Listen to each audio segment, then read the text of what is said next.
मेरे लिए सत्ता और सियासत बहुत छोटी है, राम और राष्ट्र बड़ा है। मैं राम और राष्ट्र से समझौता नहीं कर सकता हूँ। जो सनातन का विरोध करेगा मैं उसका विरोध करूंगा, जो राम का विरोध करेगा मैं उसका विरोध करूंगा, जो राष्ट्र का विरोध करेगा मैं उसका विरोध करूंगा। इसीलिए मैं ये कहना चाहता हूं कि जितने राष्ट्र प्रेमी हैं, जितने इस देश को प्यार करने वाले लोग हैं, जितने सच्चे देशभक्त हैं, उन्हें नरेंद्र मोदी का साथ देना चाहिए। अब विपक्ष में भारतीय संस्कृति, भारत की सभ्यता, भारत के संस्कारों के विरोधियों का एक गैंग बन गया है कि नरेंद्र मोदी को हटाना भी चाहता है, नरेंद्र मोदी को मिटाना भी चाहता है। नरेंद्र मोदी को मिटाना क्यों चाहता है, ये बड़ा सवाल है। नरेंद्र मोदी को इसलिए मिटाना चाहता है क्योंकि नरेंद्र मोदी सनातन के ध्वजवाहक के रूप में, नरेंद्र मोदी भारत की संस्कृति के ध्वजवाहक के रूप में, नरेंद्र मोदी भारत की सभ्यता के संरक्षक के रूप में पूरी दुनिया में उभर करके सामने आए हैं। मेरे लिए सत्ता और सियासत बहुत छोटी है, राम और राष्ट्र बड़ा है। मैं किसी भी पद की लालसा में राष्ट्र और राम से अलग नहीं हो सकता। मैं राम और राष्ट्र से समझौता नहीं कर सकता। जो सनातन का विरोध करेगा मैं उसका विरोध करूंगा, जो राम का विरोध करेगा मैं उसका विरोध करूंगा, जो राष्ट्र का विरोध करेगा मैं उसका विरोध करूंगा। और ये जो वर्तमान का विपक्ष है, ये राष्ट्र द्रोह का कार्य कर रहा है। इसीलिए मैं ये कहना चाहता हूं कि जितने राष्ट्र प्रेमी हैं, जितने इस देश को प्यार करने वाले लोग हैं, जितने सच्चे देशभक्त हैं, उन्हें नरेंद्र मोदी का साथ देना चाहिए। मोदी जी ने कहा है कि एक एजेंडा कांग्रेस का सामने आया है कि जो विरासत है उस विरासत पर कांग्रेस कर लगाना चाहती है। देखिए, सिर्फ कांग्रेस नहीं, जितने भी विपक्षी नेताओं का एक ग्रुप बन गया, एक गैंग बन गया है। अब इसमें वो कर्पूरी ठाकुर जी, जयप्रकाश नारायण जी, राम मनोहर लोहिया जी, चौधरी चरण सिंह जी, जो विरोधी नेता हुआ करते थे, अटल बिहारी वाजपेयी जी, एक दूसरे का सम्मान किया करते थे, वो सब नहीं रह गए। अब विपक्ष में भारतीय संस्कृति, भारत की सभ्यता, भारत के संस्कारों के विरोधियों का एक गैंग बन गया है कि नरेंद्र मोदी को हटाना भी चाहता है, नरेंद्र मोदी को मिटाना भी चाहता है। लेकिन नरेंद्र मोदी को मिटाना क्यों चाहता है, ये बड़ा सवाल है। नरेंद्र मोदी को इसलिए मिटाना चाहता है क्योंकि नरेंद्र मोदी सनातन के ध्वजवाहक के रूप में, नरेंद्र मोदी भारत की संस्कृति के ध्वजवाहक के रूप में, नरेंद्र मोदी भारत की सभ्यता के संरक्षक के रूप में पूरी दुनिया में उभर करके सामने आए हैं। इसलिए इनका जो बैर है नरेंद्र मोदी से है, लेकिन नरेंद्र मोदी से क्यों है, वो इसलिए है कि ये भारतीय संस्कृति के दुश्मन है।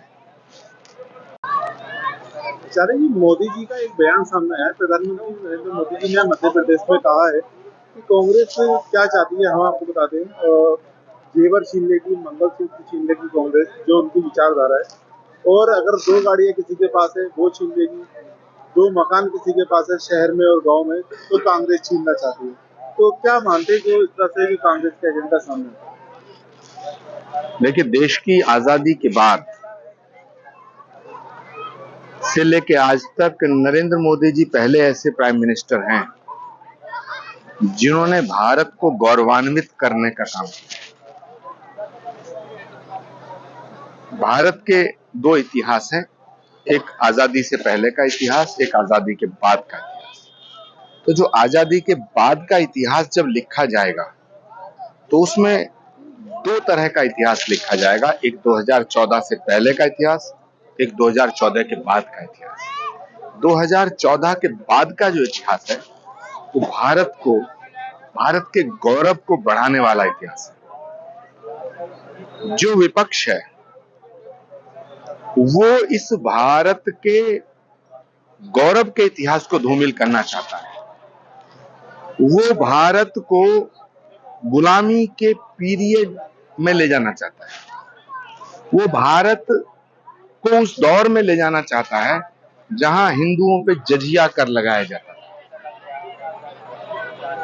तो नरेंद्र मोदी जो बोल रहे हैं वो बिल्कुल ठीक बोल रहे हैं।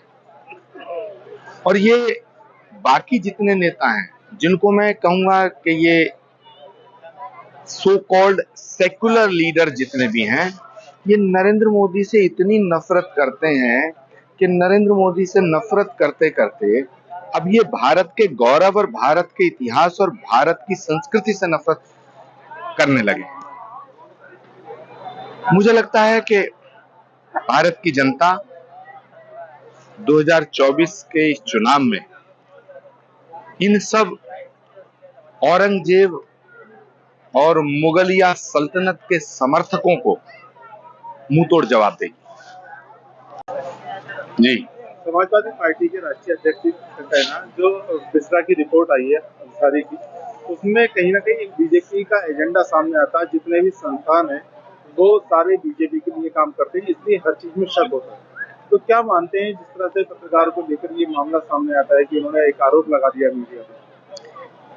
देखिए, समाजवादी पार्टी की 2019 में बहन जी की मदद से 5-7 सीटें आ गई थी। अखिलेश जी के नेतृत्व में जब से समाजवादी पार्टी आई है तब से निरंतर समाजवादी पार्टी का सुपड़ा साफ होता जा रहा है। 2024 का जब परिणाम आएगा तो मुझे लगता है कि जो 2019 में जितनी उनकी सीटें थी उतनी भी नहीं आ पाएंगी। तो इन सब परिणामों से अखिलेश जी को सीखना चाहिए। लेकिन मुझे अफसोस हो रहा है, मुझे बड़ा दुख होता है ये कहते हुए कि अखिलेश यादव जी ने भी राहुल जी की तरह सोचना शुरू कर दिया है।